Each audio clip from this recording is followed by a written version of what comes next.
You're a puppy dog. Hello guys, कैसे हैं आप।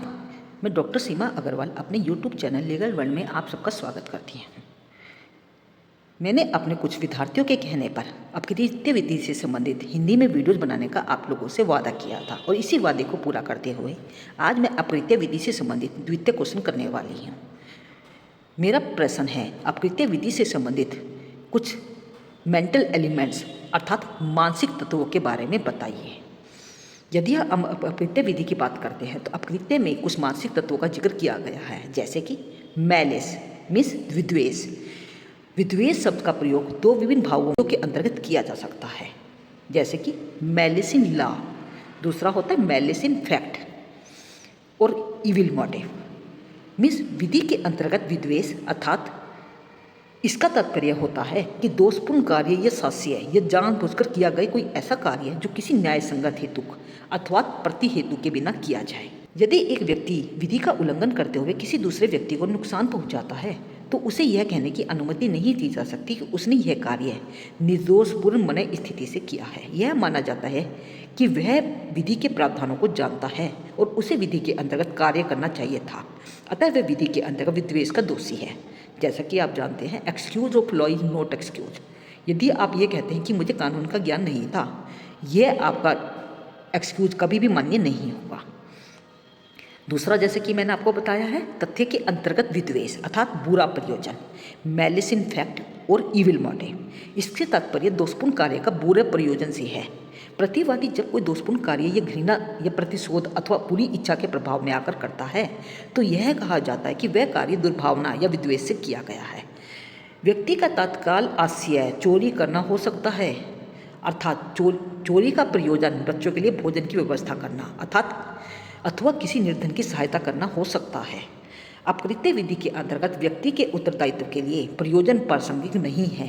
कोई भी दुष्पूर्ण कार्य इसलिए विधिक नहीं बन जाता या विधिपूर्ण नहीं बन जाता क्योंकि उसका प्रयोजन अच्छा था। इसी प्रकार कोई भी विधिपूर्ण कार्य इसलिए दोषपूर्ण नहीं हो सकता क्योंकि उसने बुरे प्रयोजन से किया था या दुर्भावना से किया था। इसी के संबंध में एक महत्वपूर्ण वाद है ब्रैडफोर्ड वर्सेस पिकल्स। जैसा कि आपको मैंने इस वाद के बारे में पहले वाली वीडियो में डिस्कस किया था। यहाँ पर एक व्यक्ति ने दूसरे व्यक्ति से अपनी ज़मीन को खरीदने के लिए कहा, परंतु उसने उसकी ज़मीन न खरीदकर पड़ोसी की ज़मीन खरीद ली, जिसकी वजह से उस व्यक्ति ने अपनी ज़मीन से आने वाले पानी को दिया। और वहाँ पर यदि आप देखेंगे, वादी की ज़मीन पर जो प्रतिवादी की ज़मीन से पानी आ रहा था वह रुक गया, जिसकी वजह से उसे वास्तविक रूप से नुकसान हुआ और वादी ने प्रतिवादी के विरुद्ध वाद दायर कर दिया क्योंकि उसके ज़मीन पर आने वाले पानी को बुरे प्रयोजन की वजह से रोक दिया गया था। परंतु यहाँ पर उसका ये एक्सक्यूज नहीं माना गया क्योंकि वहाँ पर उसके किसी भी अधिकार का या कानूनी अधिकार का उल्लंघन नहीं हुआ था।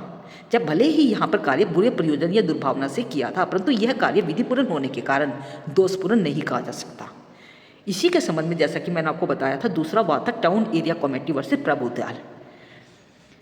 ये दोनों ऐसे वाद है जहाँ पर कार्य तो बुरे प्रयोजन या दुर्भावना से किया गया है, यहाँ पर किसी विधिपूर्ण अधिकार का उल्लंघन न होने की वजह से उसे दोषपूर्ण नहीं कहा जा सकता। यदि हम देखें, इस नियम के कुछ अपवाद भी बताए गए हैं। कुछ परिस्थितियों में विद्वेष या बुरा प्रयोजन अपकृत्य विधि के अंतर्गत प्रासंगिक माना जा सकता है, जैसे कि जब कोई कार्य विधि के विरुद्ध है तथा उसे संक्षेप आशय से किया गया है। इसी के संबंध में पहला वाद है बालक glass emporium versus United company limited.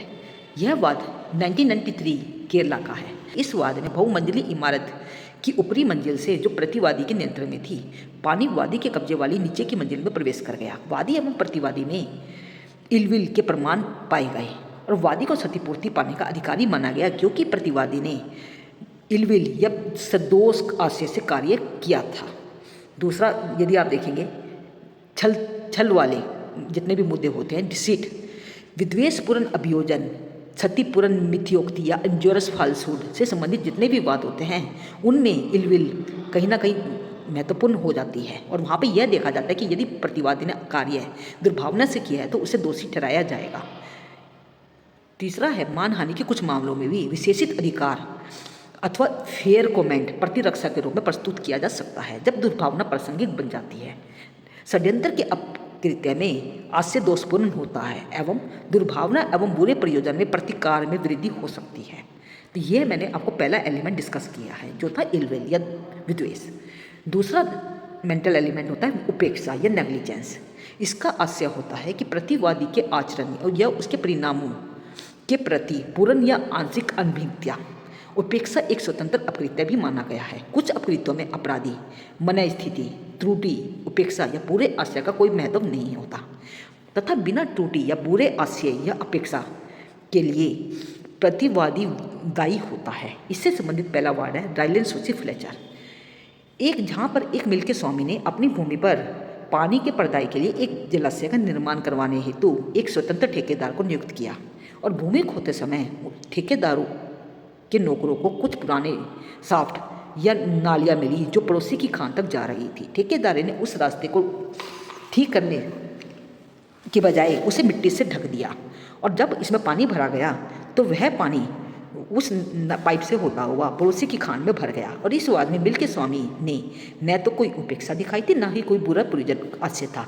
उपेक्षा के दोषी ठेकेदार थे, फिर भी मिल के मालिक को उसके लिए उत्तरदायी ठहराया गया। कोर्ट ने यह कहा कि यदि कोई व्यक्ति अपनी भूमि पर कोई वस्तु एकत्रित करता है जिसके बच निकलने की आशंका है तो वह ऐसा कार्य अपने जोखिम पर करेगा। उस चीज़ के बच निकलने पर वह जिम्मेदार होगा, चाहे उसने सावधानी कितनी क्यों ना बरती हो। यहाँ पर कठोर दायित्व के सिद्धांत का सहारा लिया गया था, परंतु यहाँ पर यदि आप देखें बिना त्रुटि या उपेक्षा को दायित्व उत्पन्न हुआ था। यही बात यदि हम देखें वाइकेरियस लायबिलिटी या प्रतिनिधित्व दायित्वों के सिद्धांत में भी लागू होती है। इस प्रकार आप देखेंगे जहाँ पर यदि कोई कार्य उपेक्षा पूर्ण तरीके से किया गया, अर्थात किसी व्यक्ति का एक कर्तव्य बनता है कि वो सावधानी बरते और वो सावधानी नहीं बरता और उसकी उपेक्षा की वजह से यदि किसी पार्टी को नुकसान होता है तो वो उत्तरदायी होगा। नेक्स्ट एलिमेंट है मोटिव। इसका अर्थ होता है कार्य या आचरण के पीछे का कारण। सामान्यतः अकृत्य दायित्व के लिए हेतु या मोटिव आवश्यक नहीं होता।